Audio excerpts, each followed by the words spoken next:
Okay.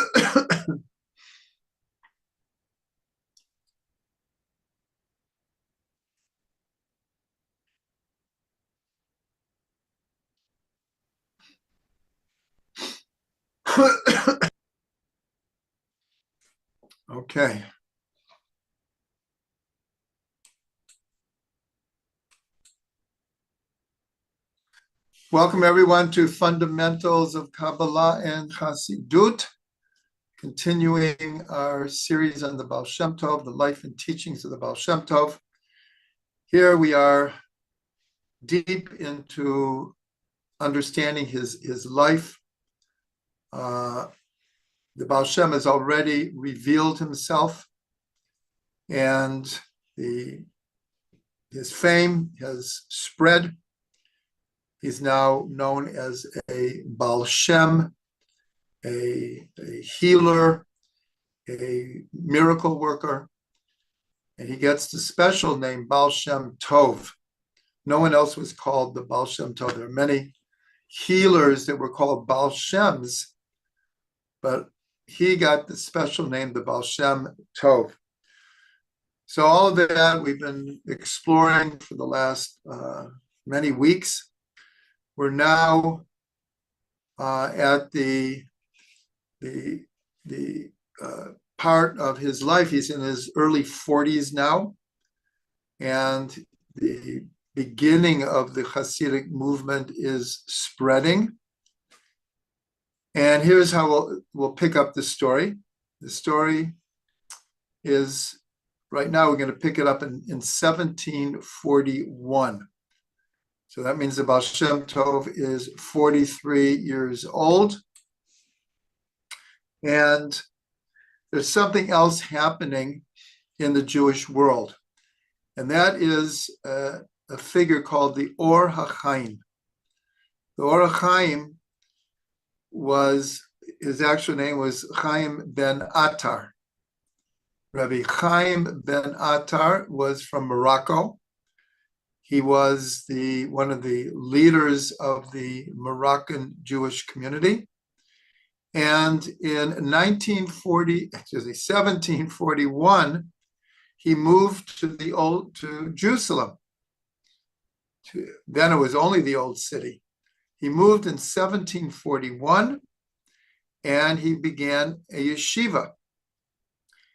The next year, in 1742, his book, called the Or HaChaim, the Light of Life, and he became known as the Or HaChaim. But again, his real name was Chaim ben Attar. And the book was an immediate, we'll call it bestseller. In those times, it wasn't so easy because we didn't have mass communication. Nonetheless, his book, the Or HaChaim, spread very, very quickly, and it is learned to this day. It is a classic work. It's based on the Parshas of the Torah, Torah commentary. The Baal Shem Tov, during this time, these years that the Or HaChaim is also becoming very famous, moving to Israel. His book is published. So the Baal Shem Tov, when he has what's called an aliyat neshama, an elevation of soul, he would go to the upper worlds, and he would be aware of the Or HaChaim was also in the upper worlds. And he reported that even though they were more or less in the same space at the same time, there are many, many different, we'll call it chambers or palaces or rooms in the upper worlds where Torah is being learned. And the Baal Shem reported that every time he got to a room, expecting that the Or HaChaim would be there, he had just moved on to a different room. Nonetheless, the Baal Shem Tov began to feel that if he could meet the Or HaChaim, if the two of them could get together, they could bring Mashiach. So what's going to unfold here is one of the most famous stories of the Baal Shem Tov, is because the Or HaChaim is now in Israel, so the Baal Shem Tov feels he needs to go to Israel because he really feels if these two great souls could get together, they could bring Mashiach. According to Hasidic tradition, the Baal Shem Tov was the nefesh of David HaMelech, and the Or HaChaim was the ruach of David HaMelech. And he felt if those two levels could get together, they could bring Mashiach. So the Baal Shem Tov decides he's going to come to Israel. But first he sends his brother-in-law, Rabbi Gershon, ahead of him to kind of pave the way. And he told him, when you get to Jerusalem, go to the Or HaChaim and ask to be part of his yeshiva. But don't mention me until the Or HaChaim mentions me. So Rabbi Gershon goes and he applies to learn at the yeshiva. The Or HaChaim interviews him, sees that he's already an accomplished scholar, and so he accepts him. The Baal Shem Tov said, once you're accepted, then ask him if you could go to his other yeshiva. The Or HaChaim set up a second yeshiva, but it was somewhat secretive. And in that yeshiva, they learned Kabbalah. And so after sitting for a week in the yeshiva, Rabbi Gershon asked the Or HaChaim, can I join your other yeshiva? Now, the Or HaChaim was very surprised. Like, how did you know about this other yeshiva? And not sure what Rabbi Gershon said, but he allowed him to enter. But a day later, when Rabbi Gershon came to learn there, they told him, the Or HaChaim says you can't come in. So Rabbi Gershon goes back to the Or HaChaim and asks, what did I do? What's the problem? He said, you didn't tell me that you're connected to the Baal Shem Tov. Why didn't you tell me? So Rabbi Gershon said, well, to be honest, the Baal Shem Tov told me not to mention it until you mention him. And so that's how the conversation went. And so what happened was the Or HaChaim, and Rabbi Gershon says that the Baal Shem Tov has seen you in the upper worlds. So the Or HaChaim said, I want you to communicate with the Baal Shem Tov and ask him, did you see my whole body? And so Rabbi Gershon found someone who was leaving Israel and going back to the vicinity of the Baal Shem Tov, and he sent a message. And the Baal Shem Tov got the message, and his honest answer was, I see your whole body, but I don't see your heels. And he sent the message back. The Or HaChaim receives this message, and he says, if the Baal Shem Tov doesn't see my heels, tell him, don't waste your time in coming. Nothing of what you want to come from this meeting is going to happen if you haven't seen my heels.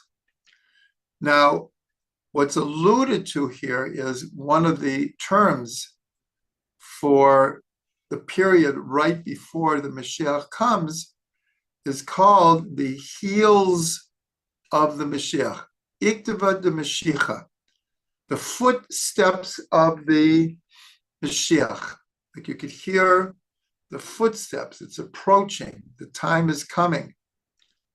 And so the idea that he didn't see his heels, the Or HaChaim understood that even though they might want it to be the time of Mashiach, apparently it wasn't.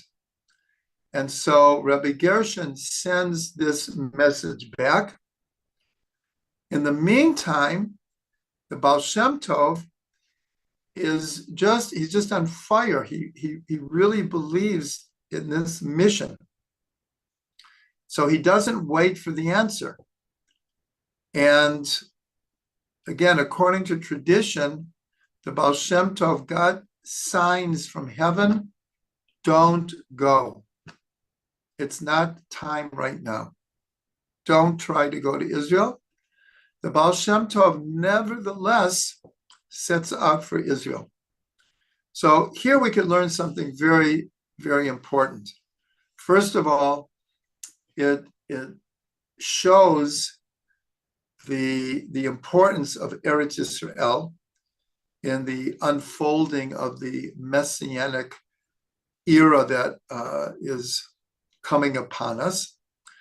But even more so, this attempt by the Baal Shem Tov to come to Eretz Yisrael was indicative of a messianic streak running through the Hasidic movement to this day. And the Baal Shem Tov, in a certain way, initiated the importance of Eretz Yisrael in the bigger picture, even though then there were relatively very few Jews living in Israel, and they were barely eking out a living. Nonetheless, there were some very holy Jews here. But even more, it shows, even though the Baal Shem Tov was getting signs from heaven not to go, he went anyways. It was called like pushing the end, trying to bring Mashiach at almost any cost. And we see throughout the history of the Hasidic movement, there is a very, very strong streak of wanting to bring Mashiach. And we saw it especially in the last generation with the Lubavitcher Rebbe, where he made a tremendous emphasis on people learning about Mashiach, praying for Mashiach, doing mitzvot with the intention of helping bring Mashiach. And we really see the influence of the Baal Shem Tov on the Lubavitcher Rebbe in many ways. This is just one of them. Anyways, the Baal Shem Tov sets off for Eretz Yisrael. We mentioned last week, he only came with two other people. One was his daughter, Udal, and his scribe, Reb Tzvi. And as we clarified last week, it was not his son. He had a son, Tzvi, but this was a scribe called Reb Tzvi. But it also points out the tremendous honor and value that the Baal Shem Tov saw in his daughter. She was a very, very elevated soul. And the Baal Shem Tov was not only her father, but she was a student of the Baal Shem Tov among all his other students. But here we see that she was among the only trusted ones to come with him. And in those days, because of the status of women, and especially traveling through the Ottoman Empire, it was a bit dangerous and risky to take a woman. And yet, he brought his daughter. That's how close they were and how trusted she was. So they set off, And the rest of the story here, there are a number of different versions. They're all telling the same story, but there's a number of different versions. So somebody might have heard a little bit different, but this is how I understand it, how I've learned it. They're in the ship coming over, and they're trying to get to Istanbul. From Istanbul, you can get ships to Israel. It's not all that far.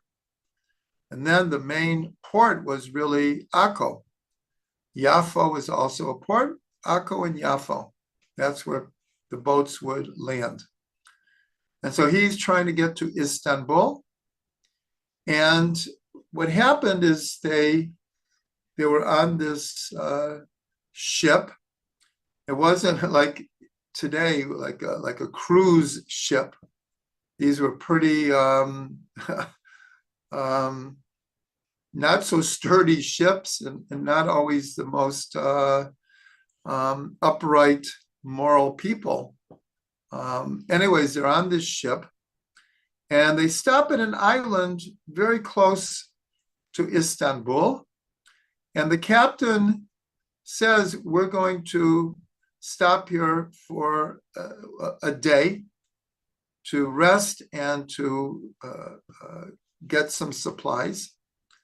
And so the Baal Shem Tov and his daughter Reb Tzvi exit the ship, and they have a time to be back. But what happens is that the ship leaves without them, and all of their money and possessions are on board. They just kind of stepped off the ship, just kind of were looking around, expecting to go back in a few hours until the ship leaves. They're now stranded on this island with no money, and all of their possessions are gone. What happens is, in a very short time, they're surrounded by a band of bandits, robbers, and they're going to kill them. These are ruthless people. And so they're setting the scene to get rid of them, especially when they're so upset. They don't have any money. They have no possessions. So just let's get rid of them. But in the meantime, they were they were hungry. So they just kind of moved to the side and they're eating. And Reb Tzvi says to the Baal Shem Tov, Rebbe, do something. Use your mystical powers to get us out of here. And the Baal Shem Tov famously said, I can't remember anything. My mind is blank. I'm like a child who's illiterate. I don't know anything. And Reb Tzvi says, Rebbe, how can this be?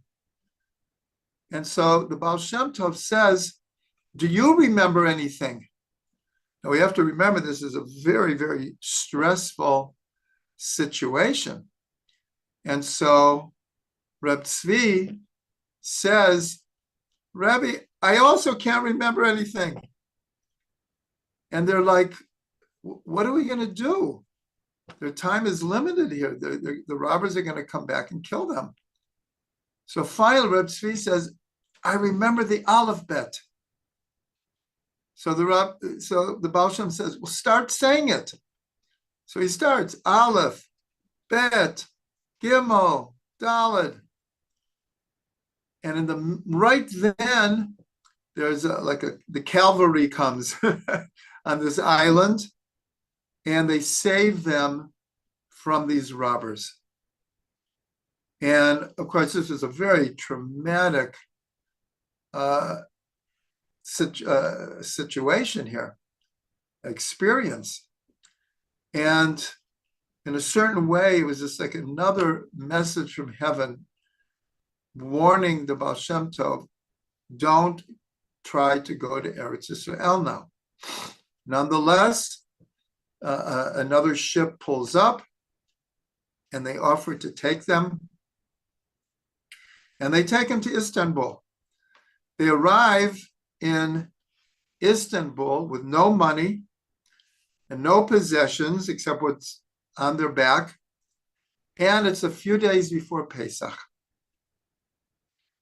And so they don't know anyone in Istanbul, and no one knows about the Baal Shem Tov at this point in Turkey. And so they're trying to figure out what to do. Before they know it, it's Erev Pesach. And the Baal Shem Tov is very depressed because he just doesn't know what to do. And the whole situation is very traumatic. So he goes to the shul to pray. And Udal, they had one change of clothes. So she went down to wash them so that at least they'll have some clean clothes for the holiday, but they don't know where to go for the holiday. And so right then, it's down by the port, a ship comes in, and a very, very wealthy resident of Istanbul is returning home just in time for Pesach. And he's leaving the port, and he sees this woman, and she's just sitting there crying. And he goes up to her and says, can I help you? What's wrong?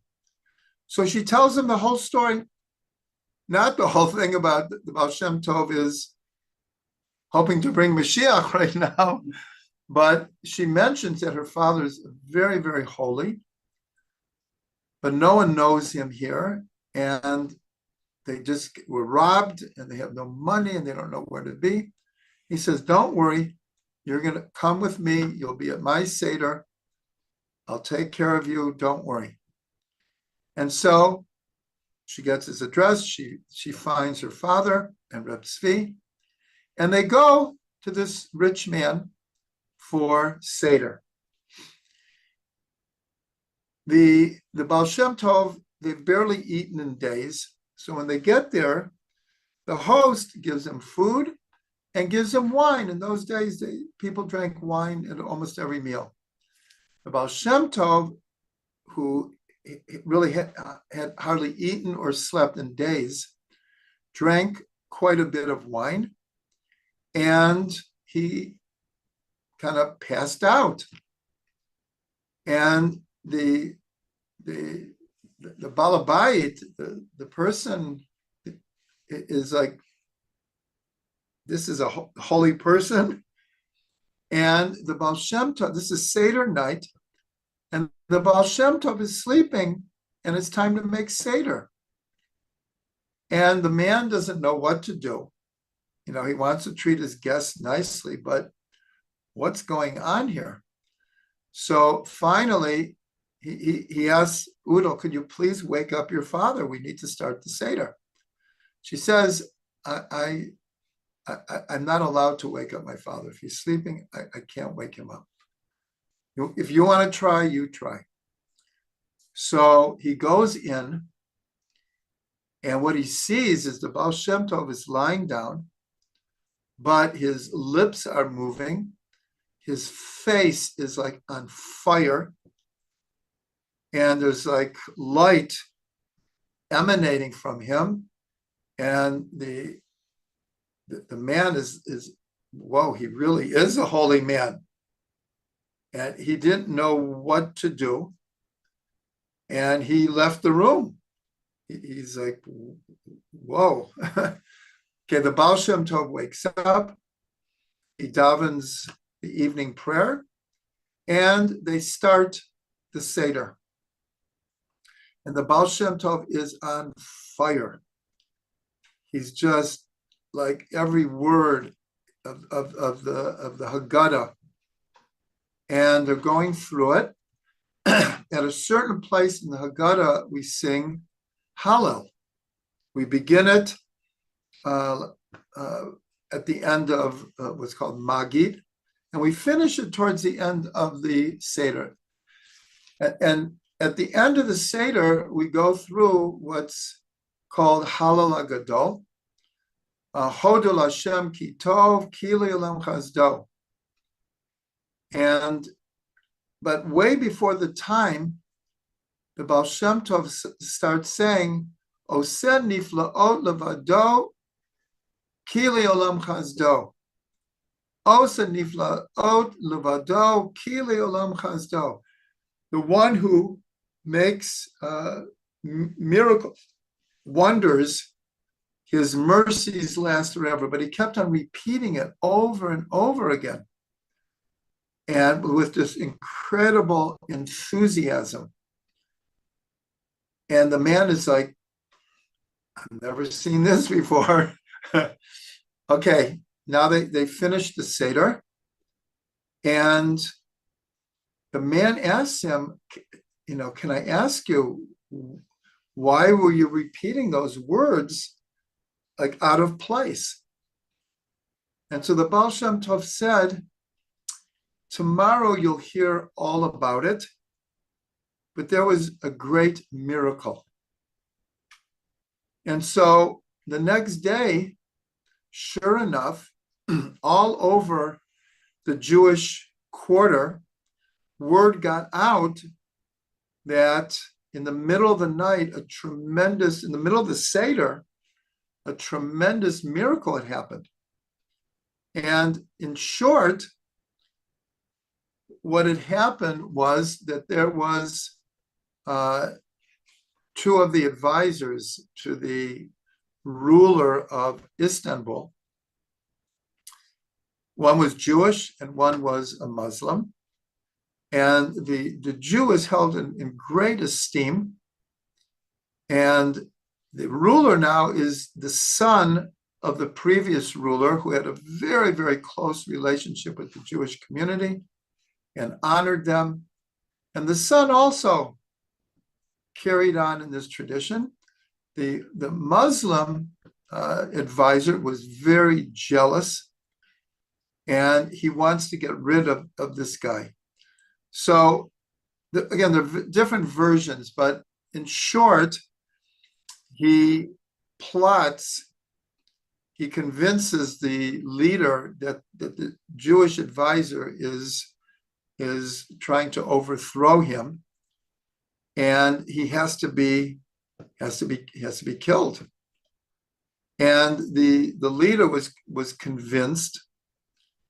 But what happened was his mother remembered how her husband, the previous leader, always honored the Jews and trusted them, and knew that the advisors were always giving good advice.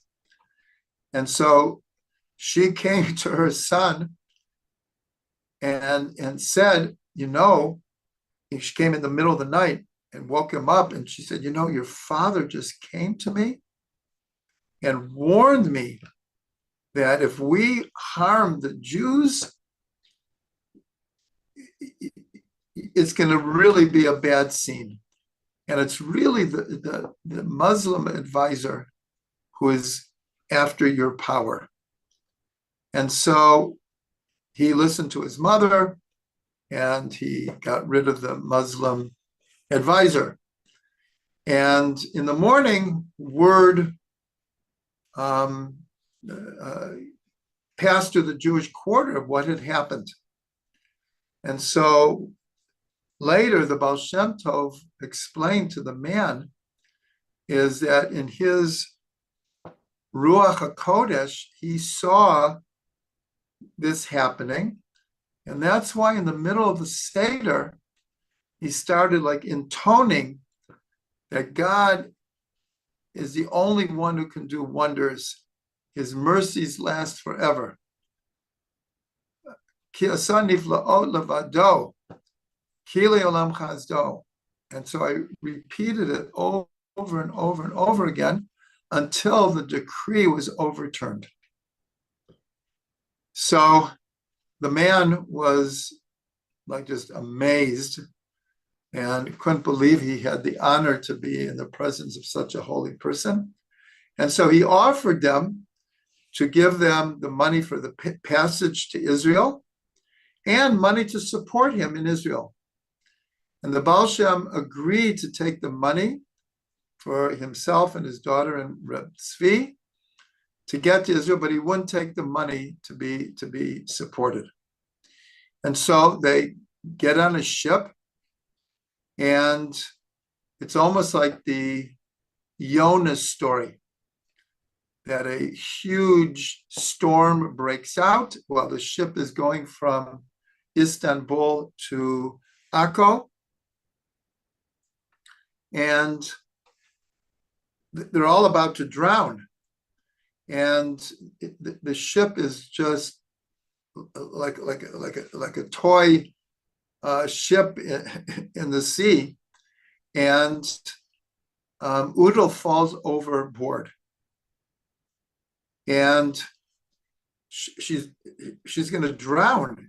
The sea is very rough. She's screaming for her father's help. And here, different versions, but somehow at that point, the Baal Shem davens, and somehow with heavenly help, the storm quiets down. They're able to save Udal. But at this point, the Baal Shem Tov realizes that this sign, I almost lost my daughter. I can't push it any farther. I can't push any farther. And the boat came back to Istanbul, and he took them both back to Europe. And that ended his attempt to meet the Orach Chaim. The amazing thing is, 3 months later, the Orach Chaim dies. He was not very old when he died. And so that, in a certain way, put an end to the Baal Shem's attempt to bring Mashiach with the Orach Chaim. This is a classic Hasidic story. Like I said, there's slightly different versions, but it really tells us a lot about the seriousness of the Baal Shem Tov wanting to bring Mashiach, not just wanting to bring. He felt that this could be the time. And we'll discuss more why he thought that. But here we see that the signs were given to him, and he finally understood that it's not meant to be. He returns to Europe, and here a whole new stage of his life begins, because he moves at that point to Mezebush. And that's where he made his center until the day he died. So he is, at this point, 43, 44. He was 62 when he passed away. So for approximately the next 18 years, his headquarters is in Mezebush, and that became the headquarters of the burgeoning Hasidic movement. So, but here also a major change occurs in the Baal Shem's not only teaching, but his whole strategy. Because as we've mentioned many times, that in Europe now, he's very, very famous as a Baal Shem. But there were many Baal Shems who were not the real thing.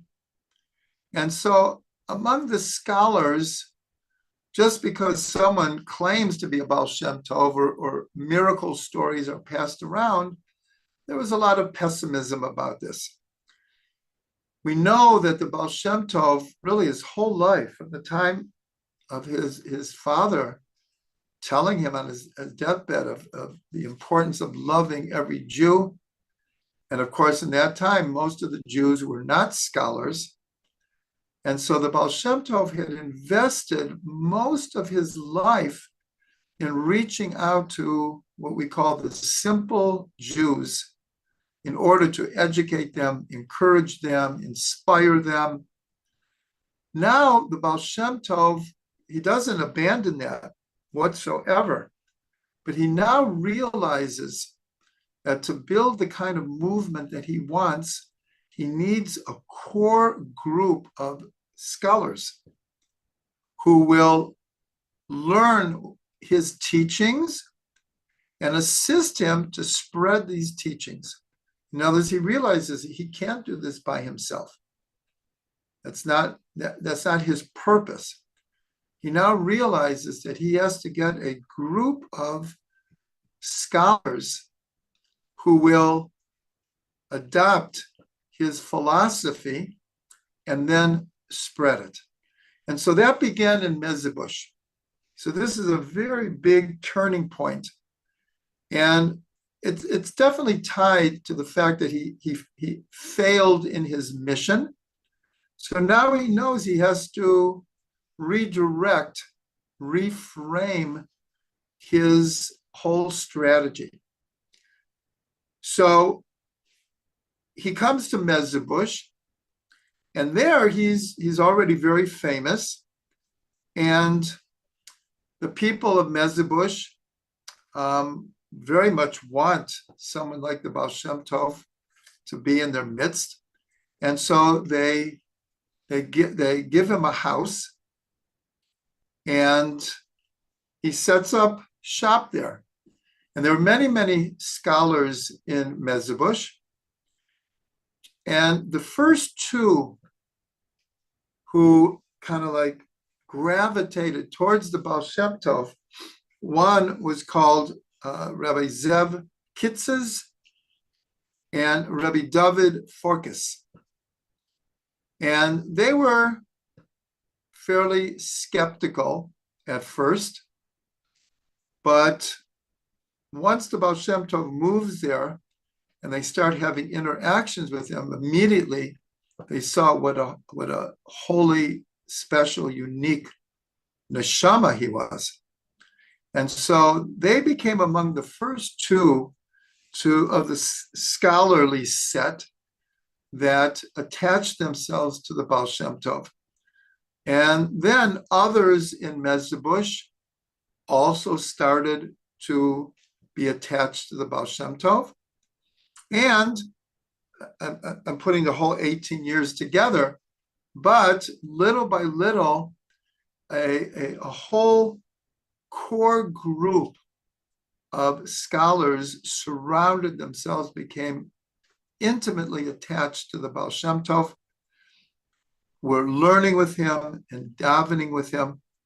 And that became his, like the core group that gave the power to spread the teachings and the philosophy of Chassidut to the whole world.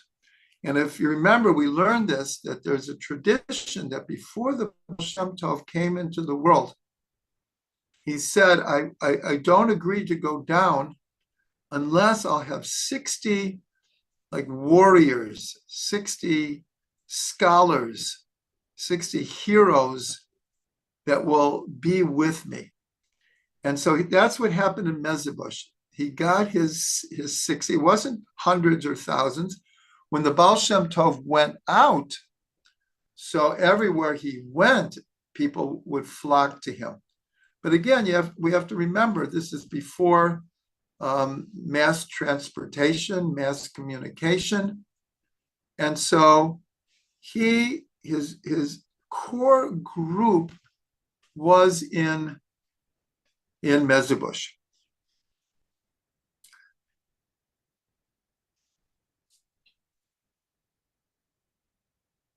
Okay, so now we're going to introduce one of the most important scholars who attached himself to the Baal Shem Tov early on, and his name was Rabbi Yaakov Yosef of Polonia. And it's very interesting because in his natural characteristics were very, very different than the Baal Shem Tov. First of all, he was known to be a child prodigy. He was a Talmud scholar of the highest degree. but he was very, very strict with himself and even others. There are many, many famous rebbes or scholars that were strict with themselves, but very lenient with others. But he was strict with everyone. And he had, on occasion, fits of anger. And he seemed like the most opposite person than the Baal Shem Tov. Nonetheless, the Baal Shem Tov, he saw inside of a person. And he saw that Rabbi Yaakov Yosef, he really was a great neshama, but he needed some directing. So the story is how he became a student is the Baal Shem Tov went to his town, Polonia, and like he did in many, many places, he would just go to like the main market. He'd see a few people there and he said, would you like to hear a story? And the Baal Shem Tov was a master storyteller. And he would start telling these, like fantastical stories, but it would grab people's attention, grab their neshamas. And as would happen often, before you know it, crowds of people are around the Baal Shem Tov. And of course, the Baal Shem Tov uses this to give over his philosophy of life and encourage and educate and inspire. So one of the people who kind of got attracted to hear this story, he was the shamash of the shul of Rabbi Yaakov Yosef. And he was in charge of opening up the shul every day. And they davened at 8 in the morning. And so he was on his way to open up the shul like he did every day. But here he got so wrapped up in the story that he lost track of time. So Rabbi Yaakov Yosef goes to shul at 8 o'clock and it's locked. And not only that, but there's not even anyone outside waiting to get in. And he's like, what's going on here? And it's getting later and later and later. And he's getting angrier and angrier. And finally, the shamash like kind of wakes up like, oh my gosh, I'm late. And he runs to shul. And Rabbi Yaakov Yosef is very angry at him. And he says, what happened to you? So he said, well, to tell you the truth, this person came and he was telling these amazing stories, and I'm so sorry I lost track of time. And he said, go get that person. I want to talk to him. And like he's gonna like really rebuke him. And so they bring the Baal Shem Tov, and he's like very angry. He says, you postponed Shachrit, and it was a terrible thing you did. And the Baal Shem Tov says, I'm so sorry. I was just telling stories to inspire people. Would you like to hear a story? So Rabbi Yaakov Yosef is like, he's kind of startled and kind of like not as usual. He said, okay, tell me a story. So the Baal Shem Tov tells him a story, and he actually likes it. He sees merit in it. And then the Baal Shem Tov says, can I tell you another story? But I want you to really listen. So he said, yes. So he said, one time I was traveling with 3 horses, a brown horse, a white horse, and a black horse. But they couldn't neigh. They couldn't neigh. And so a non-Jew came up to me and said, you have to loosen the I'm forgetting the word, the muzzle around their mouths. They can't neigh, and if they can't neigh, they can't run properly. Let loose the muzzle. So I let loose the muzzle, and they were able to neigh, and they were able to run. So he looks at Rabbi Yaakov Yosef, and he said, do you understand what I'm telling you? And Yaakov Yosef, got it. In other words, the Baal Shem Tov, x-rayed his neshama, and he gave him the tikkun for his life.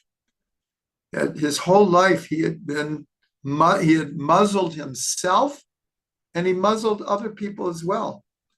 And the Baal Shem Tov said, you have to loosen the muzzle if you want to neigh and you want to run, meaning spiritually, you have to let loose. At that point, he became a student of the Baal Shem Tov for the rest of his life. And the reason it's so important is, I'm not sure exactly how many years later, but approximately 10 or 20 years after the Baal Shem Tov passed away, Rabbi Yaakov Yosef published the first book of the teachings of the Baal Shem Tov. He was the very first. And because he was the first, that became one of the major sources of the stories and the teachings of the Baal Shem Tov. So that's why it took so long to tell the story. And I'm going to tell a few more because he was such an important part here. Because remember, the Baal Shem Tov didn't write anything. We only have a few letters that he wrote to his brother-in-law. There's no other evidence of his teachings. In the letters, we're going to get to one of these letters, but Rabbi Yaakov Yosef, he was instrumental in making sure that the teachings of the Baal Shem Tov were written down and could now be spread. And then other books came, but his was the first and in a certain way the most important in making sure that the teachings of the Baal Shem Tov were guarded. So a quick few stories about him and the Baal Shem Tov. So one time, the Baal Shem Tov had a custom, at that time a very unusual custom, that before he would pray Shachrit, he would smoke his pipe. But it was like a meditative exercise for him, that while smoking his pipe, it put him into a calm, meditative state that he could prepare himself properly. But that was unusual, and that other people had different meditative ways. And at first, the Rabbi Yaakov Yosef was like, I've never seen anything like this. But the Baal Shem Tov explained to him why he did it. So one time, Yaakov Yosef started out very early in the morning. He didn't live in Mezhebush, and so he came so he could daven with the Baal Shem Tov, and he got there early. And he had thought of staying and learning and everything. So he got there just as the Baal Shem Tov was about to light his pipe. And so Rabbi Yaakov Yosef asked, can I light the pipe for you? And he did. And the Baal Shem Tov said, on the merit of your lighting my pipe, may God set your soul on fire to serve him. And Rabbi Yaakov Yosef stayed and they davened, and then he left because he got what he came for.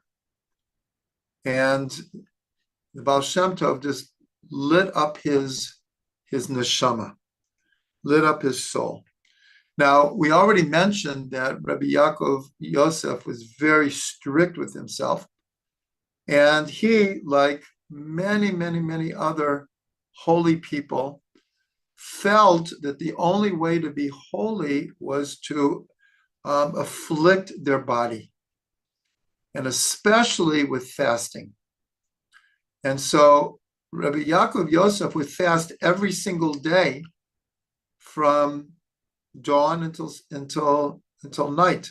And then he would have a meal at night. But once a month, he would fast from Shabbos to Shabbos, 7 days.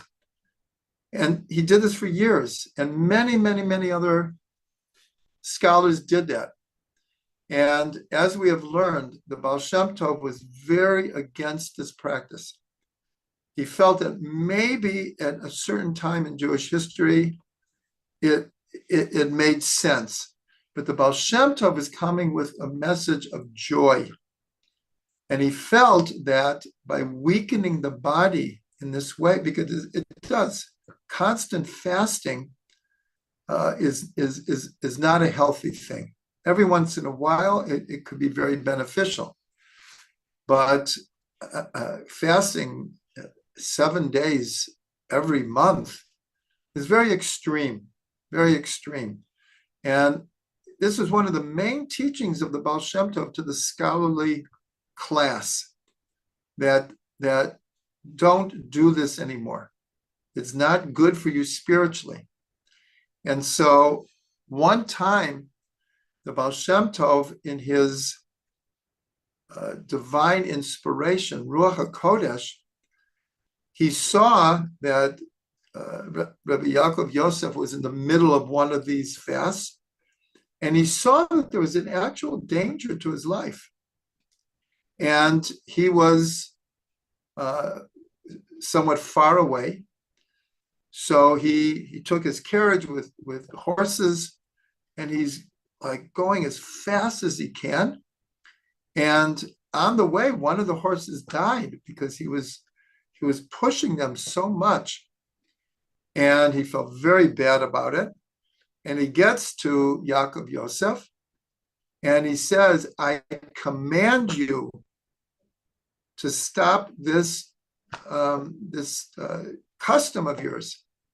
He had already kind of told him that he didn't want him to continue, but this time he commanded him.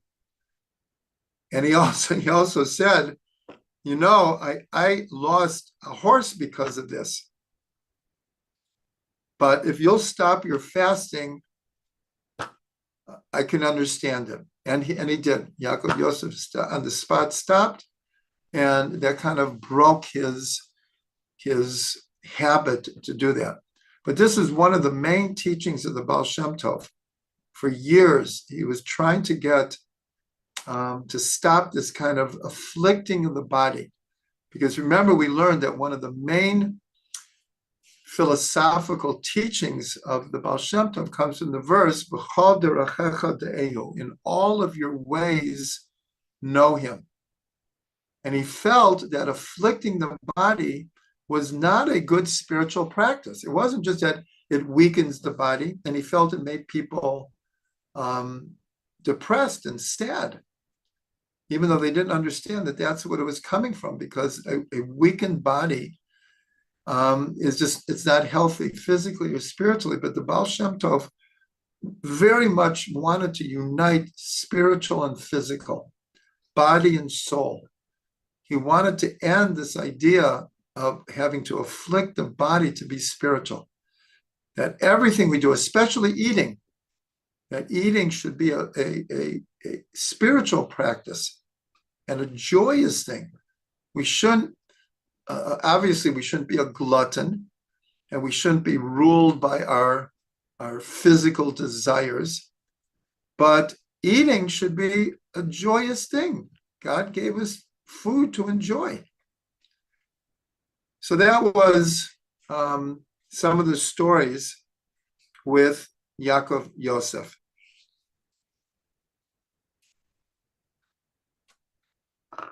I want to end with the minyan in Mezhebush. In Mezhebush, to this day, there is the Beit Knesset of the Baal Shem Tov.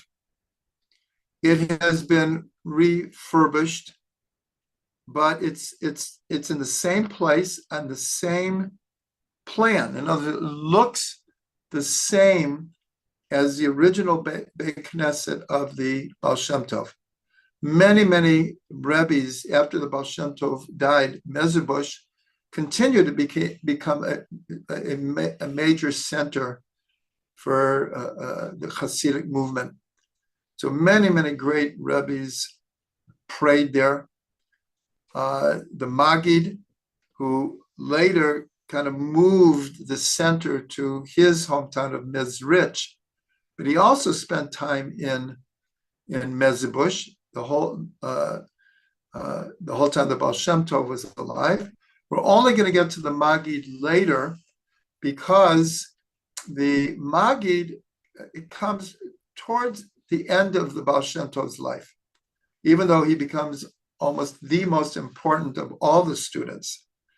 It was the Maggid because he became the leader of the Hasidic movement. But he is not on the scene right now. So it's going to take us a little while to get to him. But part of the idea of having this core group was not only to learn from him, but to be the minyan with him. Because so much of Hasidic teachings have to do with the importance and the spiritual possibilities of prayer. And so we had learned already that the Baal Shem Tov, even when he was so-called hidden, when he would move to a new village, he would always try to start his own minyan, because he simply could not pray in the regular minyan, where many times it was without singing, without a lot of enthusiasm, without music, without dance, fairly short. So he would start his own minyan, and he would daven the way he davened. So that's why people started to see, like, who is this holy person? And then he'd move on. He didn't want to be known at that point, but he wasn't like totally hidden. So here, though, the Baal Shem Tov now has an opportunity with his top students to have a group of people that would pray together. And so this was a very, very, very important part of the whole birth of the Hasidic movement, was the importance of prayer. In fact, that was one of the kind of objections that those who opposed the Hasidic movement was, why are you putting so much effort, so much emphasis on prayer at the expense of learning? And the reputation was, even though it was totally false, but the reputation was, Hasidim, they don't know how to learn. Oh, yeah, they sing and dance when they pray. That was the word that got out. It was totally false. And it took actually a couple generations to dispel that myth.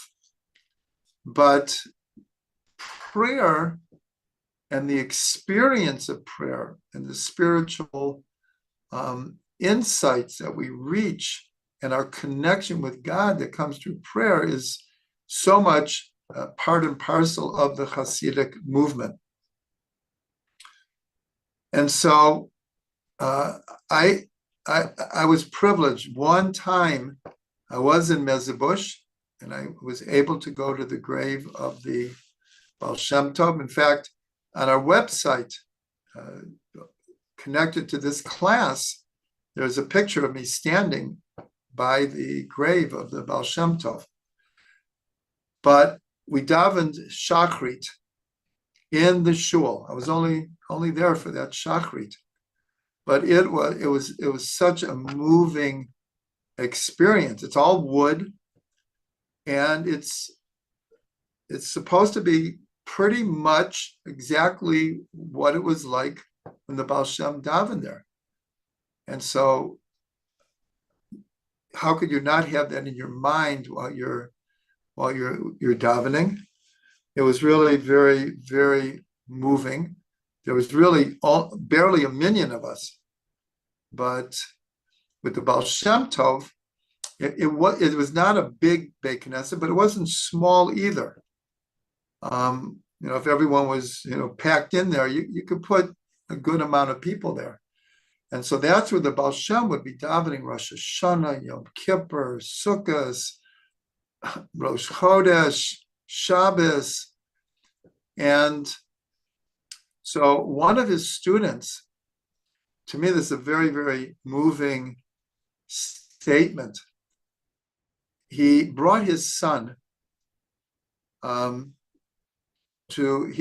apparently he wasn't there all the time, but he brought his son to the minyan, and he said, I want you to look carefully, because we will not see such a thing until Mashiach comes.